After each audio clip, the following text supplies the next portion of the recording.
Hello students, मैं हूं मोनिका और आज का हमारा टॉपिक है परसेंटेज।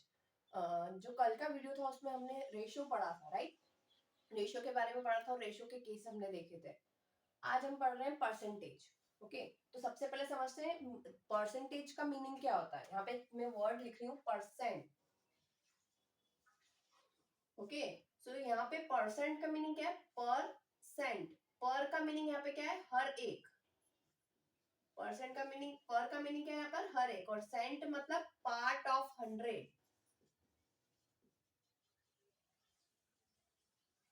ओके, अब परसेंट से आपको एक चीज याद आ रही होगी। आपका रिजल्ट आता है या आप रिजल्ट में आप देखते हैं ओवरऑल, पूछते हैं पेरेंट्स या टीचर्स पूछती है कि आपका कितना परसेंटेज गेन हुआ है, आपने कितना परसेंट कवर किया है आपके एग्जाम में। तो ओवरऑल जो परसेंटेज की बात जब आती है तब हम 100 बोलते हैं। 100% में से ही हमारे बनते हैं, लाइक 60%, 99%, 70%, वॉटेवर। वो ओवरऑल कितना होता है, मतलब परसेंट की बात आती है तो 100 रहता है उसमें, राइट? अब फर्स्ट पॉइंट है इसमें, तो एक एग्जांपल लेते हैं। सपोज एक किसी भी चीज के 100 टुकड़े, तो परसेंटेज में मतलब होता है हम किसी भी चीज के 100 पार्ट्स करते हैं। सपोज ये 100 पार्ट्स का एक मैंने एक चीज ले रखी है जिसके मैंने 100 पार्ट्स कर रखे हैं। और उसमें मुझे बोला है 15% पार्ट मुझे चाहिए, मतलब उसके 15 टुकड़े मैंने अलग कर लिए, राइट? तो 15% यहाँ पे लिखा है, मतलब इसका मीनिंग क्या हुआ? 15 क्या, कि मैंने जो ये सिंबल लगाया इसको परसेंटेज का सिंबल बोलते हैं। क्या बोलते? परसेंटेज का सिंबल बोलते हैं। ओके, यहाँ पे मैंने लिखा है 15%, तो क्या मीनिंग हुआ इसका? 15 पार्ट्स आउट ऑफ, बताइए जल्दी, टोटल पार्ट्स कितने हैं हमारे? परसेंटेज की बात हो रही तो टोटल पार्ट कितने होंगे हमारे? 100। तो ओवरऑल एक 100 पार्ट्स की एक चीज है जिसमें मैंने की 15, उसके जो 15 पार्ट्स है वो अलग कर ली, क्योंकि यहाँ पे क्या बोला है? 15%। इस तरीके से अगर मुझे 11% बोलते तो मैं क्या करती? 11 parts out of 100। Exact meaning मैंने आपको बताया। पर का मीनिंग क्या होता है? हर एक। और cent means part of 100। Okay, अब हमारा सेकंड पॉइंट है लेटिंग वर्ड परसेंटम मीनिंग पर 100। मतलब परसेंट का मीनिंग, एक्चुअल मीनिंग क्या होता है? पर 100। Clear? It is denoted by this one. ये जो आपको दिख रहा है ना, ये पर, दिस वन, और इसके पास में ये जो डॉट लगा है, तो समझ लीजिए ये पर जो है ये हमारा 1 है, और ये जो आसपास में लगा है ये क्या है? दो 2 zeros. That is called percent symbol. याद रहेगा सभी को? Next, percentage. अभी जो थर्ड पॉइंट है, क्या लिखा मैंने? Percentage are ways to compare quantities, they are numerator of fraction. यहाँ पे चीज आई है फ्रैक्शन। आप लोगों ने 7th स्टैंडर्ड में पढ़ा होगा फ्रैक्शन। फ्रैक्शन क्या होता है? Fraction is a part of whole. किसी भी होल मतलब पूरा, WHOLE, होल मतलब पूरा। किसी भी पूरी चीज के जब हम पार्ट्स करते हैं दैट इज कॉल्ड फ्रैक्शन। अब फ्रैक्शन में क्या होता है? ऊपर जो नंबर होता है दैट इज कॉल्ड न्यूमरेटर। मैं उसके लिए भी आपका एक वीडियो क्लियर बना दूंगी। ऊपर जो नंबर होता है उसे न्यूमरेटर बोलते हैं, और जो नीचे नंबर होता है, टॉप वाले नंबर को न्यूमरेटर और बॉटम वाले नंबर को डिनोमिनेटर। तो यहाँ पे फ्रैक्शन की बात हो गई है, तो न्यूमरेटर और डिनोमिनेटर तो आई गई। देखिए, percentage are ways to compare quantities, they are numerator of fraction. अब ऊपर जो है न्यूमरेटर, और उसके डिनोमिनेटर में क्या होगा? 100। तो उसी उसको बेसिकली हम क्या बोलते हैं? Means per 100। Percent as a fraction. Percent को जब हम फ्रैक्शन में कैसे देखेंगे और परसेंट को हम रेशियो में कैसे देखेंगे वो मैं आपको भी सिखाऊंगी। बट उसके पहले हम देख लेते हैं इसके कुछ टॉपिक्स जो हम परसेंट के अंदर कवर करने वाले हैं, हम उसके बारे में पढ़ेंगे।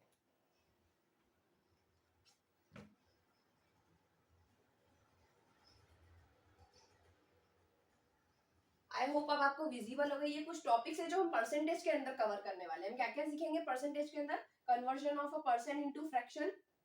कन्वर्जन कल मैंने बताया था ना, जो हमारी टर्म्स थी, मीटर इनटू सेंटीमीटर, राइट? मैंने उसका कन्वर्जन आपको बताया था क्वेश्चन के बीच में जो आ रहा था। तो फर्स्ट कन्वर्जन हम देखेंगे, conversion of percent into fraction.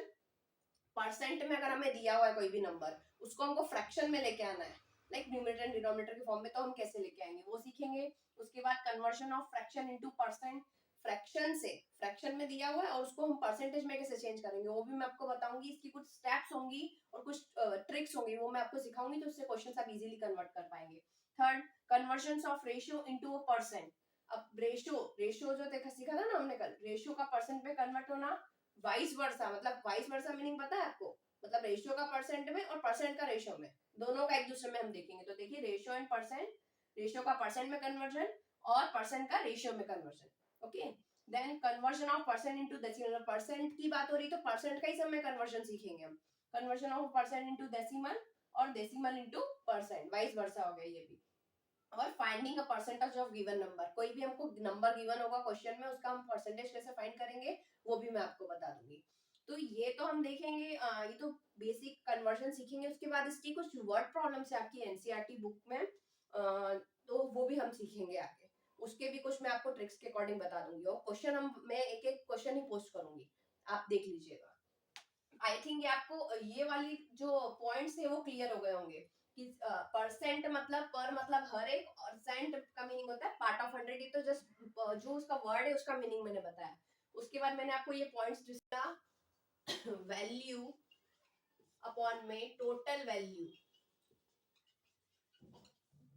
Multiply by 100, मैंने आपको भी बताया किसी भी चीज का अगर हमें परसेंटेज निकालना है ना, किसी भी नंबर का अगर हमको परसेंटेज निकालना है तो हम सिंपली क्या कर देंगे, उसमें 100 का मल्टीप्लाई कर देंगे। लेकिन एक जो फॉर्मूला है ना, इस फॉर्मूला के कैसे अप्लाई करेंगे हम लोग। सपोज आपके एग्जाम में ना 5 सब्जेक्ट्स है ना, तो 500 मार्क्स का हर एक पेपर 100 मार्क्स का, तो 5 पेपर कितने हुए 500 मार्क्स के, और ऊपर मुझे उसमें से आए हैं मान लो 400 मार्क्स है ना, 500 में से मैंने 400 मार्क्स गेन किए हैं और मुझे परसेंटेज निकालना है। तो मैं कैसे करूंगी, वैल्यू मेरी आई जो मैंने गेन करी है 400, और मैं टोटल नंबर कितने मार्क्स का पेपर था 500 ओवरऑल सारे सब्जेक्ट में मिलाकर, और इनटू 100।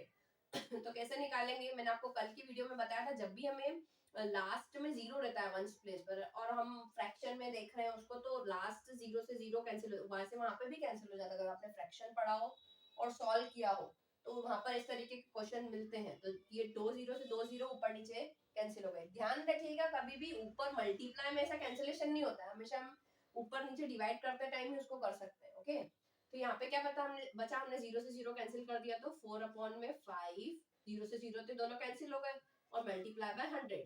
अब ये हो गया फ्रैक्शन में, ये फ्रैक्शन में नहीं तो इसके अपॉन में भी हम 1 लगा देंगे। अब देखते हैं अगर क्रॉस में कैंसिलेशन हो रहा है या ऊपर नीचे कैंसिलेशन हो रहा है। अब 4 और 5 तो नहीं कट पाएंगे, 5 को ही कट करके देखते हैं, 5 1 5 और 5 की टेबल से चला जाएगा 2 बार, तो ये क्या हो जाएगा मेरा 20। अब ऊपर का ऊपर मल्टीप्लाई, नीचे का नीचे मल्टीप्लाई, नीचे तो बचा ही हमारे पास 1, तो ऊपर का मल्टीप्लाई कर देंगे, क्या बचा हमारे पास 4 × 20, दैट इज कॉल्ड 2 4 8 और 0। तो ये हमारे कितने परसेंट आ गया 80%। इस तरीके से तो मैंने एग्जांपल के थ्रू आपको बता दिया, फॉर्मूला बेसिकली ये होता है। क्लियर, और भी हम आगे क्वेश्चंस देखेंगे इसके। ये चीज क्लियर हुई।